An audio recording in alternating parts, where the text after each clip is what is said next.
अवसान माता की कहानी। एक गांव में एक सास और बहू रहती थी। बहू अपनी सास पर बहुत गुस्सा करती थी क्योंकि सास बूढ़ी होने के कारण कोई काम नहीं कर पाती थी। सास और बहू मने रोज कलह होती थी। बहू हमेश सास को ताने देते हुए कहती थी, अम्मा आपसे कोई काम नहीं होता है, दिन भर घर में बेकार ही बैठी रहती हो।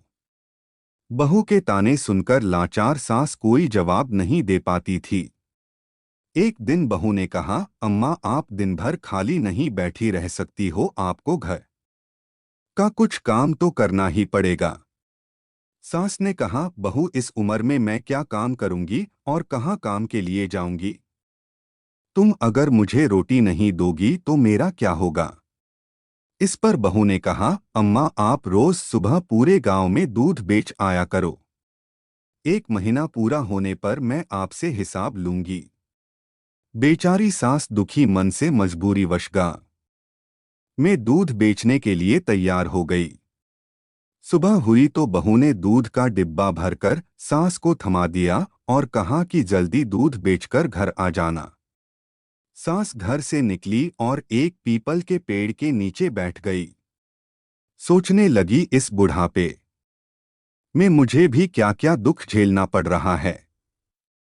अब कैसे मैं गली जाकर दूध बेचूं। इतना सोचते सोचते 2-3 घंटे बीत गए।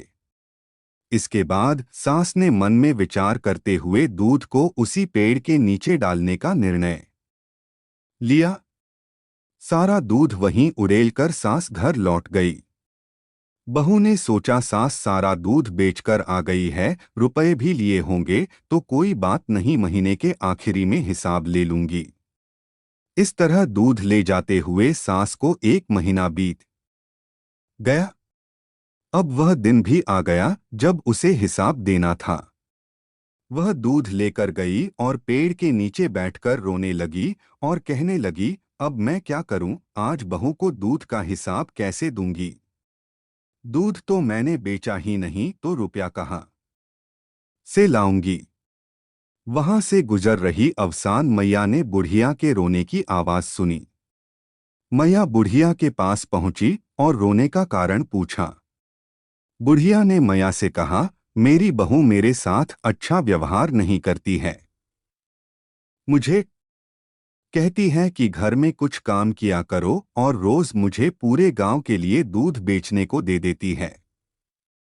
मुझसे ठीक से चला भी नहीं जाता, घुटने दर्द करते हैं। इसलिए मैं रोज दूध इस पीपल के पेड़ के नीचे डाल देती थी और बहू से कह देती थी कि सारा दूध बेच दिया। आज मुझे बहू को महीने भर के दूध का हिसाब देना है। मैंने हिसाब नहीं दिया तो वह मुझे घर से निकाल देगी। औसान माता को बुढ़िया पर दया आ गई। माता ने बुढ़िया से कहा कि आज पीपल के जितने भी सूखे पत्ते गिरे हुए हैं उन्हें अपने आंचल में भर लो। घर जाकर इन पत्तों को अपनी बहू के आंचल में डाल देना। इस पर बुढ़िया ने आश्चर्य से औसान माता से पूछा, अरे क्या इससे मेरा दुख दूर हो जाएगा। माता ने कहा, हाँ जरूर हो जाएगा, और जब दुख दूर हो जाए तो औसान माता की पूजा करना मत भूलना। बुढ़िया ने औसान मैया की बातें सुनकर आंचल में पीपल के सूखे पत्ते समेटकर अपने घर लौट गई। सांस जैसे ही भरे आंचल के साथ घर पहुंची बहू अत्यधिक खुश हो गई। बहू ने पूछा, क्या बात है अम्मा, आज तो आप पूरा हिसाब लेकर आई हो। बहुत सारा पैसा रुपया मिला है आपको। सास बोली, हाँ बेटा ऐसा ही समझो, तुम अपना आंचल फैलाओ, मैं उसमें सब डाल देती हूँ। बहू ने अपना आंचल फैला दिया, लेकिन यह क्या, उसका आंचल तो रुपयों और जेवरों से भरा हुआ था। बुढ़िया को भी समझ आ गया कि यह सब औसान मैया की कृपा है। बहू सास से जोर देकर पूछने लगी कि उसे इतना धन कैसे मिला। सास सीधी सरल महिला थी, उसने बहू को सारी कहानी सुना दी। लालची बहू ने सास से कहा कि मैं भी वैसा ही करूंगी जैसा आपने किया है। हो सकता है औसान मैया मुझे भी इसी तरह बहुत सारा धन दे दे। बहू भी अब रोज दूध लेकर जाती और पीपल के पेड़ के नीचे चढ़ाकर आती। महीने के आखिरी दिन बहू पेड़ के नीचे दूध चढ़ाकर रोने लगी। उसके रोने की आवाज सुनकर औसान माता प्रकट हुई और बहू से पूछने लगी, क्या हुआ, तुम क्यों रो रही हो? बहू ने कहा, मेरी सास मुझे बहुत परेशान करती है। कहती है दूध बेचकर रुपए लेकर आओ, तभी तुम्हें इस घर में रहने को मिलेगा। मैं तो रोज दूध यहाँ चढ़ा देती थी।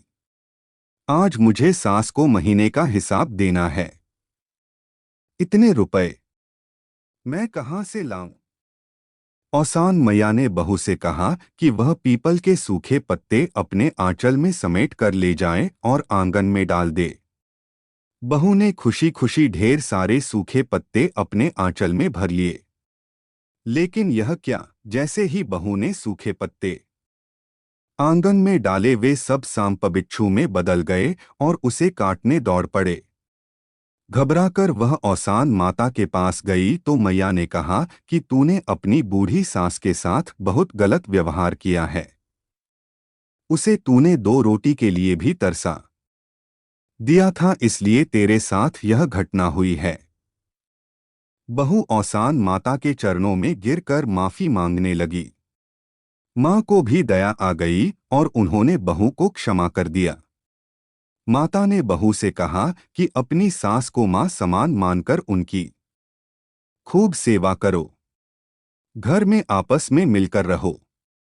गुरुवार को औसान माता की खूब सेवा करो।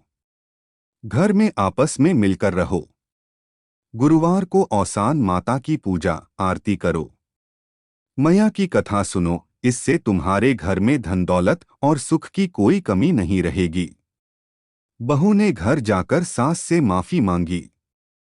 इसके बाद दोनों खुशी खुशी घर में रहने लगे। गुरुवार को उन्होंने पूरे विधि विधान से माता का आह्वान कर उनकी पूजन की। जिस प्रकार औसान माता आपने बूढ़ी सास को सहारा दिया और घर में सुख शांति समृद्धि दी, वैसे ही हम सब पर अपनी कृपा बनाए रखना।